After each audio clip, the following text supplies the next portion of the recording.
Assalamualaikum warahmatullahi wabarakatuh. Di video kali ini kita akan menjelaskan tentang understanding customer and relationship IndiHome. Sebelumnya saya akan memperkenalkan diri saya sendiri, yaitu Reza Maulana. Dan di sini saya ditemani oleh teman-teman saya yaitu Ukasyah, Sherly Aulia, Muhammad Ramadeo, dan Sultan Rafi. IndiHome resmi diluncurkan pada tahun 2015.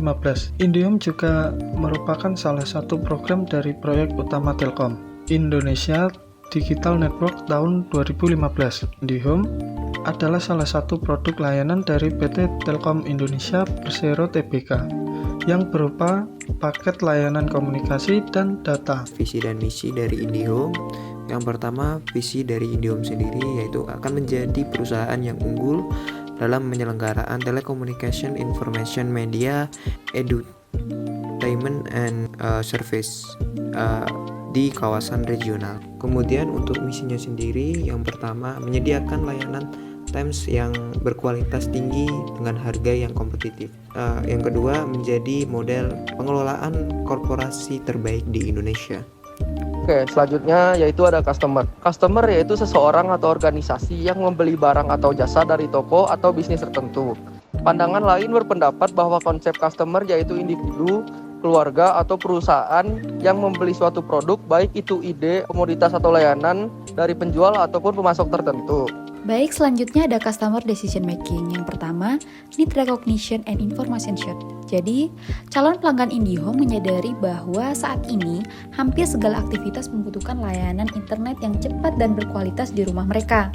Kemudian mereka mulai mencari-cari nih referensi penyedia layanan internet yang ada melalui sosial media yang mereka gunakan ataupun bertanya secara langsung kepada pengguna atau pelanggan yang sudah menggunakan layanan internet ini. Kemudian yang kedua ada evaluation dan seleksi.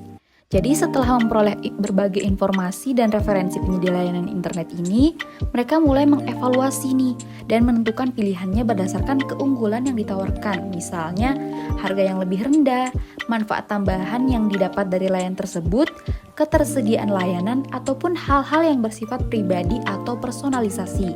Misalnya dari segi model, warna, dan lain sebagainya. Selanjutnya yaitu choice of service outlet dan purchase. Pelanggan sampai pada kesimpulan mereka akan memilih atau membeli produk yang mana dari semua pilihan dan alternatif yang tersedia. Ketika IndiHome berhasil mencuri perhatian pelanggan dan meyakinkan mereka bahwa IndiHome adalah pilihan yang tepat dengan berbagai keunggulan yang ditawarkan seperti diskon, maka mereka bersedia untuk berlangganan. Tahap selanjutnya adalah post-purchase process. Nah, pada tahap ini merupakan proses keputusan pembelian konsumen yang menjadi refleksi bagi konsumen maupun penjual. Nah, hal ini merupakan sangat penting bagi perusahaan untuk mempertahankan loyalitas dari pelanggan mereka. Ketika terjadi suatu kendala pasca pembelian, perusahaan harus terlibat dalam membantu mengatasi masalah yang konsumen hadapi, seperti menyediakan garansi, menyediakan call center, menghubungi pelanggan jika sedang mengadakan diskon, dan sebagainya. Hal ini dapat meningkatkan kepercayaan dan loyalitas pelanggan terhadap perusahaan.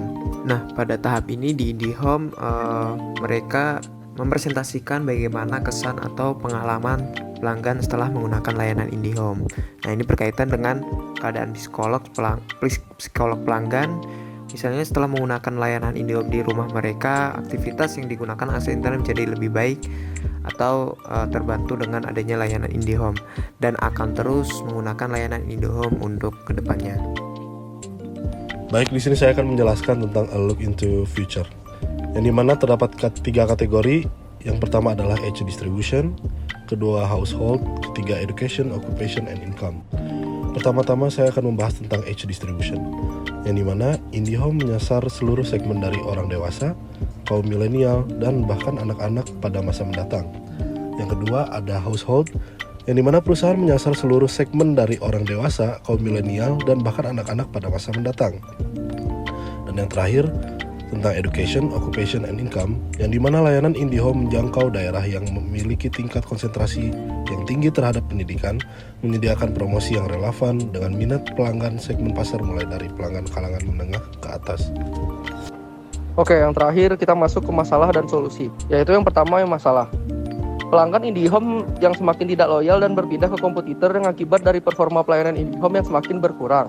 Yang kedua, yaitu solusi. IndiHome meningkatkan kualitas pelayanan kepada pelanggan melalui penanganan keluhan dengan cepat agar pelanggan merasa puas terhadap pelayanan yang diberikan. IndiHome perlu melakukan penanganan yang cermat seperti memperbaiki sumber masalah atau gangguan yang sering dikeluhkan oleh pelanggan agar tidak terjadi berulang-ulang, dan IndiHome harus memenuhi layanan dan harapan terhadap produknya. Mungkin cukup sekian yang dapat kami sampaikan, kurang dan lebihnya mohon maaf. Wassalamualaikum warahmatullahi wabarakatuh.